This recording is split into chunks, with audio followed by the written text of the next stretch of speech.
Typing number from top row is more challenging as it is far from home position. It often requires stretching of our hand to type accurately. Let's start typing using left hand first. Use pinky finger to type Grace Ascent. It is on the left of one key and it is rarely used. Pinky finger to type 1, ring finger to type 2. Again use your ring finger to type 3, middle finger to type 4, index finger to type 5. Slightly stretch your index finger to type 6.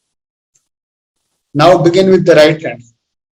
Slightly stretch your right index finger to type 7, index finger to type 8, middle finger to type 9, ring finger to type 0, pinky finger to type dash sign.